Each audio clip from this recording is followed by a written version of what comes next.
میرا کہنے کا مقصد ہے پری کربلا میں امام حسین زندہ تھے لیکن یزید کے خلاف تھے، اور بالکل چھوٹی سی فوج کے ساتھ، خاندان کے ساتھ، اور وہ خاندان بھی کون تھا؟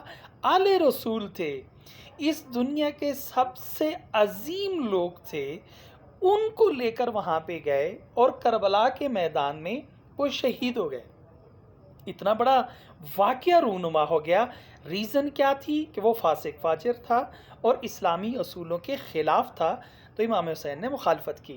اب ہم دیکھتے ہیں جب پوسٹ کربلا کو دیکھتے ہیں کہ کربلا ہونے کے بعد جب ہم چیک کرتے ہیں یار کہ اتنے بڑے لوگ وہ کیوں کر انہوں نے ایسا کیا، اور جب آپ تاریخ دیکھتے ہیں آپ حیران ہوتے ہیں کہ یہ واقع کربلا 48 سال کے بعد رونما ہوا ہمارے پیارے نبی صلی اللہ علیہ وآلہ وسلم کی وفات کے بعد، صرف 48 سال۔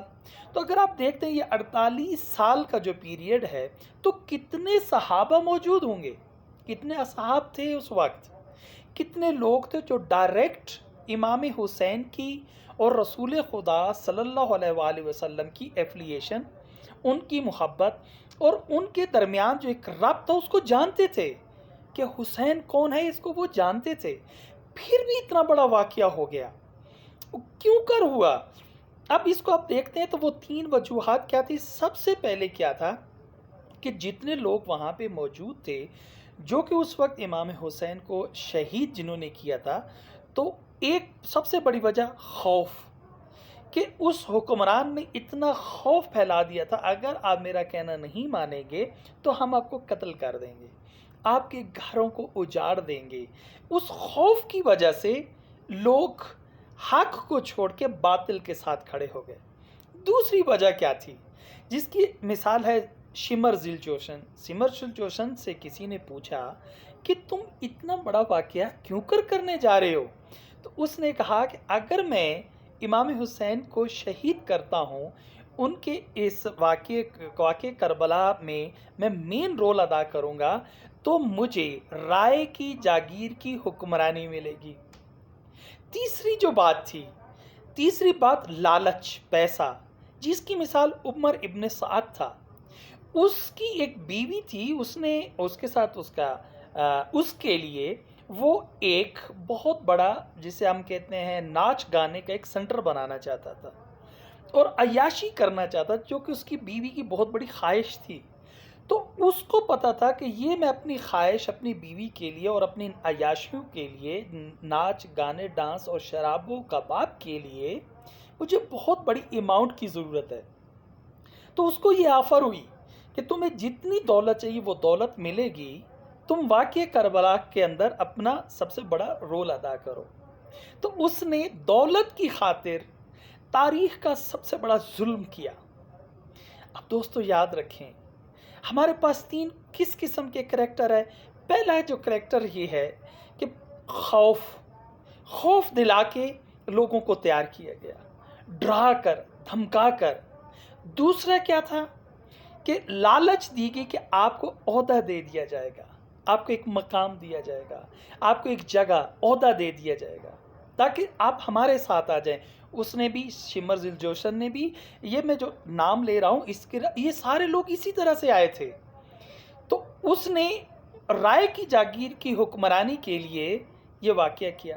تیسرا کیا ہے؟ دولت، پیسہ، لالچ۔ تو ہمیں اس چیز سے کیا سبق ملتا ہے ہماری روزمرہ زندگی کے اندر؟ یعنی پری کربلا میں ہم دیکھتے ہیں کہ امام حسین نے کہا تھا کہ مجھ جیسا تجھ جیسے کی بیعت نہیں کر سکتا، مین کے فالوور نہیں بن سکتا۔ کون سا کہ جو فاسق و فاجر ہو، جو شرابی ہو، جو اسلامی اصولوں کے منافی ہو۔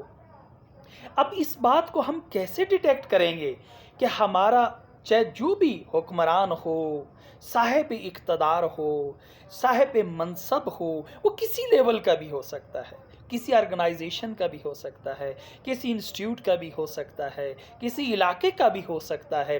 ضروری نہیں ہے کہ وہ پورے علاقے کا حکمران ہو، وہ چھوٹی سی چھوٹی آبادی کا بھی ہو سکتا ہے۔ تو اس کو ہم کیسے پرکھیں کہ امام حسین نے جس کے خلاف قیام کیا وہ بندہ فاسق و فاجر اور اسلامی اصولوں کے خلاف تھا؟ تو امام حسین نے پری کربلا میں یہ کنڈیشن رکھی ہمارے لیے.